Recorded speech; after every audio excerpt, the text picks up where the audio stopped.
मज़ाहिर उस वक्त जो थे, जो जनाब हबीब के वालिद थे, वो रसूल के सहाबियों में से हैं। यानी ये यानी जो जनाब हबीब के मज़ाहिर जो थे रसूल के सहाबियों में से खुद, क्योंकि आपने क्योंकि जो तारीफ़ है सहाबी की कि जिसने रसूल को देखा हो और ईमान पे हो वो सहाबी है, तो खुद हबीब के मज़ाहिर भी सहाबी रसूल हैं।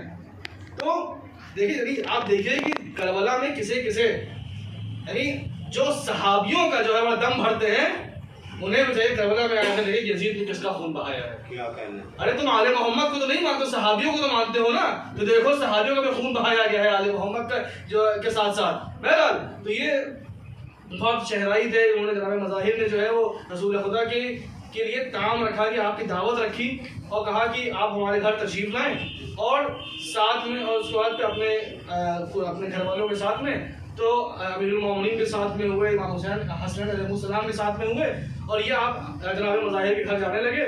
और जनाब मज़ाहिर के घर में जनाब हबीब भी छोटे से सिन में थे और इमाम हुसैन के दोस्त जाता था कि दोस्ती बचपने की थी, तो ये दोस्त थे। ये भी बहुत खुश हुए कि मेरा दोस्त भी आज घर पे दावत के लिए आ रहा है। ये बहुत खुश हुआ, खूब तैयारी करने लगे और घर में बहुत तेजी से इस जो है वो वाक़े को आपके सामने नकल कर रहा हूँ वक्त का ख्याल रखते हुए। फिर जब सारी तैयारी खत्म हो गई और फिर ये लोग छत की बुलंदी पे जाके देख रहे कि कहाँ पर रसूल खुदा पहुंचे। देखा कि दूर से रसूल खुदा और साथ में अमीरुल मोमिनीन हसन अलैहिस्सलाम आ रहे हैं, इमाम हुसैन अलैहिस्सलाम भी आ रहे हैं। तो जनाब हबीब जो थे वो मारे खुशी के आगे बढ़ गए, उनको ख्याल भी नहीं था कि यहाँ पे छत खत्म हो गई, नीचे गिर गए। अब नीचे गिरने के बाद जैसे जनाब मज़ाहिर नीचे की तरफ भागे और देखा कि जनाब हबीब जो थी उनकी जान निकल गई थी। उनको उठा के सहन में दिए कि अब देखियो ऐसा है कि रसूल खुदा की दावत करी है, अब हम जो है इस दावत को पूरा करेंगे, उसके बाद फिर कफन दफन होगा। यानी ये रसूल खुदा से मोहब्बत कि अपने बेटे को पीछे रखा और इसका सिरा देखिए क्या मिला है करबला में।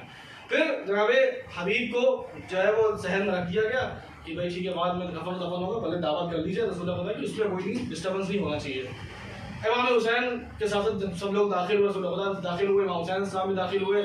और इमाम हुसैन इस्लाम भाई जब कुछ है कि वो अपने दोस्त थे, रसूल जनाब मज़ाहिर को तो अपना दोस्त, जनाब रसूल खुदा को अपना दोस्त मिल गया जिसने बुलाया था, लेकिन जनाब इमाम हुसैन इस्लाम हबीब को ढूंढने लगे।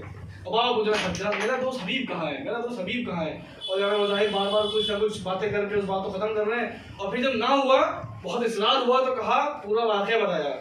तो इमाम हुसैन अलैहिस्सलाम जो है छोटी उम्र है, आप सोचिए, ये अली को लोग कहते हैं कि अली ने मुर्दे जिंदा किए, आप हुसैन का इजाज़ देखो। तो हुसैन अलैहिस्सलाम जब सहन में गए और कहा कि हबीब, करबला किया, हबीब तुम्हें तुम्हारा दोस्त बुला रहा है, तुम आवाज़ नहीं दोगे?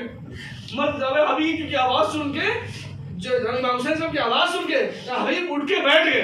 यानी ये विलायत तकवीनी का इजहार किया और उसके जरिए जो है इमाम हुसैन साहब की आवाज़ से रूह वापस आई और उठ के बैठ गए। ये मैं नकल करा था, मुझे वो वक्त याद आया कि जनाब हबीब अपने मज़ाहिर कि अब वो आवाज़ सुन रहे हैं, लेकिन हाँ अब जवाब नहीं दे पा रहे हैं। हाँ बहरहाल मैं आपके सामने यानी बाकी आप जो है वो मसाइल की तरफ जो है वो मतलब आगे हो चुके हैं। अल्लाह अल्लाह, हाँ इमाम हुसैन इस्लाम की दोस्ती का ऐसा भरम रखा जनाब हबीब ने, ऐसा उसको निभाया है कि जब करबला के मैदान में घिर गए और इमाम हुसैन इस्लाम ने ख़त लिखा, और ख़त लिखने के बाद जब जनाब हबीब ने बताया को ख़त मिला, और ख़त मिलने के बाद जो है ख़त का जुमला भी अजीब था, ए हबीब तुम जानते हो कि हमारी जो वक़ार है, हमारी जो अहमियत है, हम जो ख़ानदान रसूल के अहमियत है, तुम औरों से बेहतर जानते हो। ये जुमले थे, औरों से बेहतर जानते हो।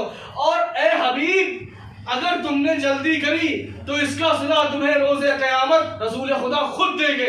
हबीब के लिए इशारा काफ़ी था। हबीब ने जो है वो ख़त को लिखा और उसके बाद मुझे पूरा मसायब नहीं, पूरा वाक़या नहीं पड़ा, बस इतना हुआ कि तैयारी करी और अपने ग़ुलाम को भेज दिया। ग़ुलाम ने कहा कि तुम, क्योंकि कूफे के हालात बहुत ख़राब थे, ऐसे नहीं जा सकते थे, अगर तुम एक रास्ते से जाओ और मैं दूसरे रास्ते से थोड़ी देर बाद तुम्हारे पास सलाह तो मिलूंगा और वहाँ से मैं जाऊँ इमाम अपने मौला के लिए जो है वो जान इज़हार करने के नुसरत के लिए जाऊँगा। ये हुआ और उसके बाद तो कुछ देर हो गई, कूफे के हालात बहुत ख़राब थे। उबैदुल्लाह इब्न ज़ियाद ने कूफे का पूरा एकदम तरीके से कर्फ्यू लगा रखा, जो भी आप कहिए, हर जगह चप्पे चप्पे पे जो है वो पहरा था। और किसी तरह से जनाब हबीब अपने मज़ाहिर सरहद पहुँचे, थोड़ी देर हो गई। आप सुनते जुमला, बस आपके मसाइब, आपके आंखों के आंसू निकलने के लिए मैं फिर से नकल कर दूँ। तो गुलाम कहने लगा रहबार से, मेरे रहबार, अगर तुम्हें जो है शायद मेरी आंखों को देरी हो गई है, लेकिन तो परेशान मत होना, अगर वो नहीं आएंगे तो मैं हुसैन की नुसरत के लिए, मैं मौला हुसैन की नुसरत के लिए मैं जाऊंगा। हाँ अल्लाह अल्लाह, इमाम हुसैन का वक्त कैसा आ गया। अरे थोड़ी देर बाद हबीब के मज़ाहिर आ गए। आने के बाद जो है वो इमाम हुसैन सलाम कहा कि ऐ मेरे गुलाम, तुमको मैंने आज़ाद किया। गुलाम ने कहा कि मौला आका आपने अब आज़ाद किया कि जब आप अमर अजीम के लिए जा रहे हैं, एक ऐसे अजीम अमर के लिए जा रहे हैं, तो फिर उसके बाद उसने कहा, उसने गुजारिश करी, साथ में लिया। लेने के बाद जो है वो करबला के मैदान की तरफ जो है घोड़े को दौड़ा है, और दौड़ाते दौड़ाते करबला जब जो है देखा, करबला के मैदान में जब पहुंचे, और पहुंचने के बाद खैमे के पास जो है घोड़े को रोका, और रोकने के बाद घोड़े से उतरने के बाद जब खैमे हुसैनी की तरफ जाने लगे, तो खैमे हुसैन जब देखा कि हबीब आ गए, तो एक तरफ से नारे तकबीर की आवाज दी, अल्लाहु अकबर अल्लाहु अकबर। जनाब ज़ैनब ने कहा, अरे ये तकबीर की आवाज किसको आ रही है? फिज़ा को भेजा। फिज़ा ने कहा, अरे आपको पता है शहजादी, अरे हाँ आपके हुसैन के बचपन के दोस्त आए हैं। अरे जनाब ज़ैनब ने सुना, अरे बड़ी खुश हुई, कहा हमारे मेरे हुसैन की भी नुसरत के लिए कोई आया है। अभी तक तो फौजों पे फौजें आ रही थी, अल्लाह अल्लाह। अरे इमाम हुसैन ने अपने हबीब को अपने गले से लगाया, लगाने के बाद कहा, मरहबा हबीब, तुमने मेरी आवाज पर लब्बैक कहा।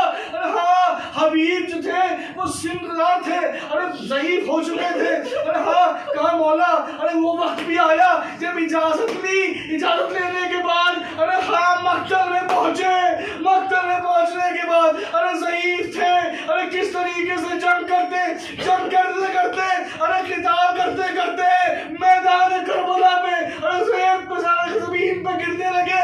अरे हाँ, अरे ये करबला के शहीद, अरे तुम्हारे ऊपर हम पे हमारा हजारों सलाम। अरे एक शहीद के बाद खुद इमाम हुसैन पहुंच रहे हैं। इमाम हुसैन हर एक शहीद का सर अपने ज़ानू पर रख रहे हैं। अरे हबीब का भी सर रखा, और रखने के बाद अरे हबीब ने एक जुमला कहा, अपने खून में लथपथ है, और इस जुमले कई अंसार ने कहा हबीब ने कहा कि मौला, क्या मैंने तो आपके साथ वफा की है? अल्लाह अल्लाह, अपना पूरा वजूद इमाम हुसैन पर उठा दिया, खून में लथपथ है, लेकिन कह रहे क्या मैंने